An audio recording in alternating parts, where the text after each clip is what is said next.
Oh, magandang araw sa inyo mga katiits. So mga katiits, ito palang ano ko, upload ko ngayon. Ito pala yung site ko noong nakarang taon na hindi ko na tuloy kasi panay inabutan kami ng ulan.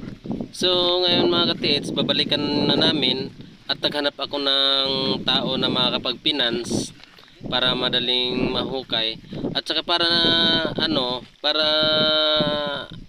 maniwala yung magpipinan sa akin sa dinitik ko na to dati. Hinukaya na namin yan. Yung hukay namin yan, almost 8 feet ang lalim na. Naabot na namin yung flooring yan. Kaso hindi maniwala yung magpipinance, kaya dinalhan niya ng legit din na hunter. Yan pala katiis, bulag yan, yung nag-hunter na yan. So yung detector niya 3 times nang nakakuha yan. Kaso niluloko lang nung nagpipinance, kaya wala siyang nakuha. Sinasabi lang na nung una ninakaw daw nung naghukay. Yung pangalawa naman sinabi tinigil na, wala na, tapos tinabunan yung hukay. Kaya hindi makapaniwala na ganun nangyayari. So kaya ganito binalikan na namin kasi sabi nung nagpipinance kailangan muna nating ma-assure para hindi daw masayang yung gastos, kaya dinalhan niya ng hunter din na kakilala din niya yan, kaibigan niya rin yan, kaibigan ko rin yan. So kaya nagpatulong kami sa kanya. So ang pala namin yan ng mga katiits, para kuan ba talaga kung nainsakto yung tama ko, kung tinamaan ko ba talaga. Yung napansin nyo may hukay, yan yung hukay ko mga katiits. So yung gitna niyan, yung nasa tinatayuan nila, dinaplisan ko lang yan kasi hindi ko naman talaga pinasintro sa gitna, kasi para makita ko na nandyan yung simento. So tinama nga namin yung simento mga katiits, kaya yan na yung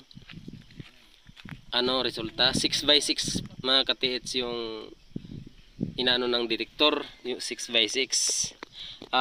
Galing pala yan katiits sa sign namin, 45 degrees yan mga katiits. 45 degrees. So di ko na lang maisabi sa inyo kung ilang meters yon. Basta yun na yung hukay namin dati. Ayan nakikita nyo naman, dinitik nila ulit. So ngayon dadalhan na namin yan ng mga katiits, backhoe. Schedule na lang nung magpipinance kung kailan. Ang sabi nung magpipinance ngayong week na darating, kasi yung backhoe niya ginagamit pa sa quarry.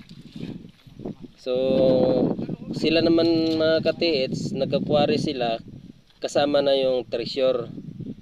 Yung may-ari niyan katiits, yung magpipinance, nakaano na rin yan, nakahukay na rin yan sila sa quarry mismo. Pero hindi yung taong yan yung nag-detect ang iba naman. Amerikano naman nun mga katiits, nagturo sa kanya. So ngayon ito na yung namin, final na namin tong analyze namin, final. Sabi nga nung boss ko, saan daw ako natuto, bakit tinamaan ko, ba't alam ko daw. Sabi ko nga, nagpaturo lang din ako sa isang barkada ko na taga Cebu, na treasure hunter din, na isa ding mayaman na siya ngayon. Tinatawag-tawagan ko lang sa cellphone. Sa cellphone lang kami nag-uusap, kaya ganun nangyari. So ngayon dito mga katiits, bumalik kami dito sa pwesto, tapos binalahan niya ng anti-bump, para malaman namin kung may laman na bomba yung